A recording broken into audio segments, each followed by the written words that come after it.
ओम सर्वमंगल मांगल्ये शिवे सर्वार्थ साधिके शरण्ये त्र्यंबिके गौरी नारायणी नमोस्तुते। ओम दुम दुर्गाय नमः। नवरात्रि की अष्टमी तिथि पर माँ भगवती दुर्गा के 8वें स्वरूप माँ महागौरी की पूजा की जाती है और माँ महागौरी की कथा सुनने मात्र से समस्त प्रकार की कामनाएं पूर्ण होती हैं। तो आज की वीडियो में आप सुनेंगे माँ महागौरी की कथा, आरती, क्षमा प्रार्थना और पूजा विधि। और नवरात्रि की अष्टमी तिथि पर कौन सा उपाय करें जिससे कि संपूर्ण नवरात्रि का फल प्राप्त हो, इसके लिए आज की वीडियो को पूरा जरूर देखिए। नवरात्रि में अष्टमी तिथि की जो पूजा होती है माँ महागौरी की, ये माँ महागौरी के मूल रूप को दर्शाता है, मूल भाव को दर्शाता है। देवी भागवत पुराण में ऐसा बताया गया है कि देवी माँ के 9 रूप हैं और 10 महाविद्याएं सभी आदि शक्ति के अंश और स्वरूप हैं, लेकिन भगवान शिव के साथ सदैव उनकी अर्धांगिनी के रूप में माँ महागौरी ही विराजमान रहती हैं। इसलिए नवरात्रि की अष्टमी तिथि पर माँ महागौरी की पूजा को सद्य फलदायिनी और अमोघ शक्ति वाला माना गया है। माँ महागौरी की पूजा मात्र से भक्तों के सभी पाप धुल जाते हैं और वो व्यक्ति अक्षय पुण्य का अधिकारी हो जाता है। शिव पुराण के अनुसार माँ महागौरी की उम्र जो बताई गई है वो 8 साल की है और 8 साल की उम्र में ही उन्हें अपनी पूर्व जन्म की सभी घटनाओं का आभास होने लग गया था। उन्होंने इसी उम्र से ही भगवान शिव को अपना पति मान लिया था और शिव को पति रूप में पाने के लिए तपस्या भी शुरू कर दी थी। इसलिए अष्टमी तिथि को माँ महागौरी के पूजन करने का विधान है, क्योंकि माँ महागौरी की उम्र भी 8 साल की है और इसलिए देवी भागवत में जो कन्या पूजन में कन्या की उम्र बताई गई है वो 2 साल से लेकर 8 साल के बीच की कन्या होनी चाहिए। इससे श्रेष्ठ फल की प्राप्ति होती है। देवी भागवत के अनुसार नवरात्रि की अष्टमी तिथि के दिन दुर्गा सप्तशती के मध्यम चरित्र का पाठ करना अत्यंत श्रेष्ठ माना गया है। जो लोग 9 दिन का व्रत नहीं कर पाते हैं किसी भी कारणवश, उनके लिए कहा गया है कि अगर वो पहले दिन और 8वें दिन यानी कि अष्टमी तिथि का व्रत धारण करते हैं और 9वीं तिथि के दिन व्रत का पारण करते हैं तो उन्हें 9 दिन के व्रत का संपूर्ण फल प्राप्त हो जाता है। तो अगर आप सिर्फ 2 ही दिन के व्रत धारण करते हैं तो प्रतिपदा तिथि और अष्टमी तिथि का व्रत कीजिए और 9वीं तिथि के दिन कन्या पूजन करके आप अपना व्रत खोल सकते हैं।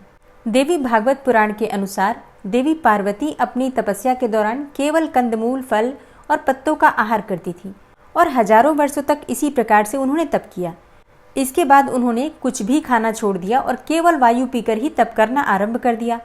तपस्या से माता पार्वती को महान गौरव प्राप्त हुआ है और इससे उनका नाम महागौरी पड़ा। और हजारों वर्षों की कठोर तपस्या के कारण माता का रंग काला पड़ गया था। तब माता की तपस्या से प्रसन्न होकर भगवान शिव ने उनको गंगा में स्नान करने के लिए कहा। जिस समय माता पार्वती गंगा में स्नान करने गई तब देवी का एक स्वरूप श्याम वर्ण के साथ प्रकट हुई जो कि कौशिकी कहलाई और एक स्वरूप उज्जवल चंद्र के समान प्रकट हुआ जो महागौरी कहलाई। माँ गौरी अपने हर भक्त का कल्याण करती हैं और उनकी सभी समस्याओं से मुक्ति दिलाती हैं। देवी भागवत पुराण के अनुसार माँ महागौरी गौर वर्ण की हैं और इनके वस्त्र और आभूषण भी सफेद रंग के ही हैं। माँ का वाहन वृषभ अर्थात बैल है जो भगवान शिव का भी वाहन है। माँ का दाहिना हाथ अभय मुद्रा में है और नीचे वाले हाथ में दुर्गा शक्ति का प्रतीक त्रिशूल है। महागौरी के ऊपर वाले हाथ में शिव का प्रतीक डमरू है और डमरू धारण करने के कारण माँ को शिवा भी कहा जाता है। माँ का नीचे वाला हाथ अपने भक्तों को अभय देता हुआ वर मुद्रा में है और माँ का स्वरूप एकदम शांत है।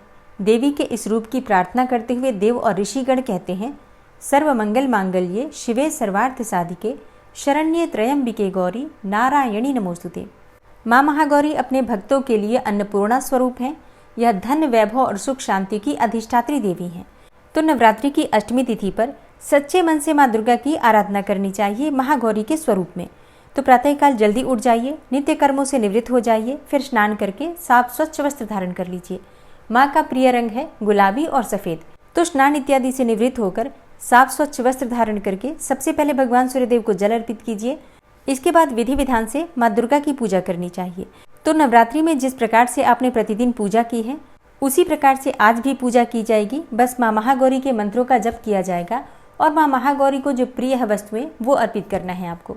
तो जिस प्रकार से आप प्रतिदिन पूजा करते थे, पहले गणपति की, फिर कलश देवता की, इसके बाद अखंड दीपक या ज्वारे या फिर नवग्रह मंडल या षोडश मातृका जो भी आपने चौकी पर स्थापित किया है, या फिर अगर आप घर के मंदिर में कर रहे हैं तो जो भी देवी देवता आपके घर के मंदिर में विराजित हैं सबकी विधि विधान से पूजा कर लीजिए। इसके बाद विशेष रूप से माँ महागौरी की पूजा आपको करनी है। तो माँ महागौरी का ध्यान करके और उनके स्वरूप का ध्यान करके बीज मंत्र का जप कीजिए। माँ महागौरी का बीज मंत्र है श्रीम क्लीम ह्रीम वरदायै नमः। श्रीम क्लीम ह्रीम वरदायै नमः। अगला मंत्र है ओम महागौर्यै नमः, और एक मंत्र जो मैंने आपको बीच में ही बता दिया, सर्वमंगल मांगल्ये। और अगला मंत्र है या देवी सर्वभूतेषु मां महागौरी रूपेण संस्थिता नमस्तस्यै नमस्तस्यै नमस्तस्यै नमो नमः। इस प्रकार से मां महागौरी के कई मंत्र हैं। इनमें से किसी भी मंत्र के द्वारा मां महागौरी की पूजा आराधना आप कर सकते हैं। नवरात्रि की अष्टमी तिथि पर मां महागौरी को नारियल का भोग अत्यंत प्रिय है, तो ज़रूर लगाना चाहिए। इसके अलावा अगर आपके यहाँ कन्या पूजन हो रहा है आज के दिन, तो आप हलवा, पूड़ी, चने इत्यादि माँ को अर्पित कर सकते हैं। और माँ महागौरी का प्रिय पुष्प है कमल का पुष्प। इसके अलावा पीले पुष्प आप अर्पित कर सकते हैं, रात की रानी अर्पित कर सकते हैं, मोगरे का पुष्प अर्पित कर सकते हैं। मतलब देखिए, कमल का पुष्प सबको नहीं मिल पाता है, इतनी आसानी से सबके लिए उपलब्ध नहीं है। ऐसे में हमारे पास जो भी फूल उपलब्ध होता है, जो भी पुष्प उपलब्ध होता है, उसी से हम माँ भगवती दुर्गा की पूजा करते हैं। तो परेशान होने की आवश्यकता नहीं है कि यही पुष्प चाहिए, जो आपके पास हो वही अर्पित कर सकते हैं। और विधि विधान से माँ की पूजा करके मंत्रों का जप करने के बाद माँ की आरती करनी चाहिए कपूर और लौंग जलाकर।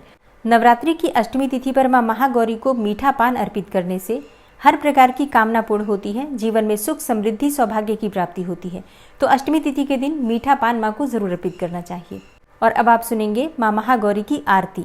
ओम जय जय महागौरी मैया, जय जय महागौरी, निश दिन ध्यावत तुमको, निश दिन ध्यावत तुमको, ऋषि मुनि नर शिव जी। ओम जय जय महागौरी, डमरू त्रिशूल धारिणी, पापों का नाश करे मैया, पापों का नाश करे। वृषभ वाहन पे विराजे, वृषभ वाहन पे विराजे, माँ कल्याण करे। ओम जय जय महागौरी। श्वेत वस्त्र माता का छवि है मन भावन मैया, छवि है मन भावन। साँचे मन से पुकारो, साँचे मन से पुकारो, माँ देगी दर्शन। मैया जय जय महागौरी। गौर वर्ण मैया का साधक रहे प्रसन्न मैया, साधक रहे प्रसन्न। श्रद्धा पुष्प चढ़ाओ, श्रद्धा पुष्प चढ़ाओ, पावन कर लो मन। ओम जय जय महागौरी। अष्टमी नवराते में पूजा माँ की करो, भक्तों माँ की पूजा करो। माँ विपदा है मिटाती, माँ विपदा है मिटाती, माँ का ध्यान करो। ओम जय जय महागौरी। अवतार लियो माँ ने दक्ष गृह, लीला निराली की मैया ने लीला निराली की। शिव वैरागी खोए, शिव वैरागी खोए, मोहिनी थी डारी। ओम जय जय महागौरी। शरणागत की रक्षक माता भवानी तुम, हे माता भवानी तुम। सुन लो माता अरज तुम, सुन लो माता अरज तुम, द्वार तेरे आए हम।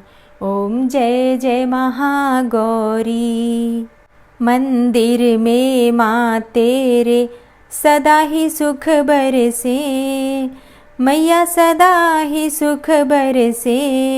अन्न धन सब पावे, अन्न धन सब पावे, अपूर्ण नर न रहे। ओम जय जय महागौरी। महागौरी जी की आरती जो नर नित्य गावे, भक्तों जो नर नित्य गावे। भव सिंधु से तरे वो, भव सिंधु से तरे वो, व्याधि मिट जावे। ओम जय जय महागौरी। ओम जय जय महागौरी मैया, जय जय महागौरी। निश दिन तुमको ध्यावत, निश दिन ध्यावत तुमको, ऋषि मुनि नर शिव जी। ओम जय जय महागौरी, ओम जय जय महागौरी। माँ की आरती करने के बाद क्षमा प्रार्थना ज़रूर करनी चाहिए। तो दोनों हाथ जोड़कर माँ से क्षमा प्रार्थना करते हैं। हे परमेश्वरी, मेरे द्वारा दिन रात बहुत से अपराध होते रहते हैं। मुझे अपना दास समझकर मेरे उन अपराधों को आप कृपापूर्वक क्षमा करिए। हे परमेश्वरी, मैं आवाहन करना नहीं जानता, विसर्जन करना भी नहीं जानता तथा पूजा करने का ढंग भी नहीं जानता। हे माँ, मुझे क्षमा करिए। हे देवी सुरेश्वरी, मैंने जो मंत्रहीन अर्थात ना मंत्रों को जानता हूँ, क्रियाहीन अर्थात ना क्रियाओं को जानता हूँ, और भक्तिहीन अर्थात ना भक्ति के प्रकार जानता हूँ, तो मैंने जो मंत्रहीन, क्रियाहीन और भक्तिहीन पूजन किया है वह सब आपकी कृपा से पूरे हों। सैकड़ों अपराध करने के बाद भी जो आपकी शरण में आके जगदम्बा कहकर पुकारता है, उसे वह गति प्राप्त होती है जो ब्रह्मा आदि देवताओं के लिए भी पाना आसान नहीं है। हे जगदम्बिके, मैं अपराधी हूँ किंतु आपकी शरण में आया हूँ। इस समय दया का पात्र हूँ, आप जैसा चाहें वैसा करें। हे देवी परमेश्वरी, अज्ञानवश, भूल से या बुद्धि भ्रष्ट होने के कारण मैंने जो भी न्यूनता या अधिकता कर दी हो वह सब क्षमा करें और प्रसन्न हो। हे सच्चिदानंद स्वरूपा परमेश्वरी, जगन माता कामेश्वरी, आप प्रेम पूर्वक मेरी यह पूजा स्वीकार करें और मुझ पर प्रसन्न रहें। हे देवी सुरेश्वरी, आप गोपनीय से भी गोपनीय वस्तु की रक्षा करने वाली हैं। मेरे निवेदन किए हुए इस जप को ग्रहण करिए। आपकी कृपा से मुझे सिद्धि की प्राप्ति हो। इस प्रकार क्षमा प्रार्थना मंत्र के पाठ से दुर्गा माता आपके जाने अनजाने में हुए सारे अपराधों को क्षमा करेंगी और उनकी कृपा सदैव आपके ऊपर बनी रहेगी। दोस्तों, नवरात्रि की अष्टमी और नवमी, कलश विसर्जन और पारण का शुभ मुहूर्त क्या है, अगर आप जानना चाहते हैं तो चैनल पर वीडियो अपलोड हो चुकी है, ज़रूर देख लीजिए। और आज की वीडियो आपको कैसी लगी कमेंट बॉक्स में ज़रूर बताइए। वीडियो अच्छी लगी हो तो लाइक कीजिए, शेयर कीजिए, और चैनल पर पहली बार आए हैं, अगर अभी तक आपने चैनल को सब्सक्राइब नहीं किया है तो आज की वीडियो अगर आपको अच्छी लगे तो चैनल को सब्सक्राइब करके बेल आइकन को ज़रूर प्रेस कर लीजिए। इससे ये होगा कि इस चैनल पर जो भी नई वीडियो अपलोड होंगी उनकी नोटिफिकेशन आपको सही समय पर प्राप्त होगी। मिलती हूँ मैं आपसे अगली वीडियो में, तब तक के लिए जय श्री राधे।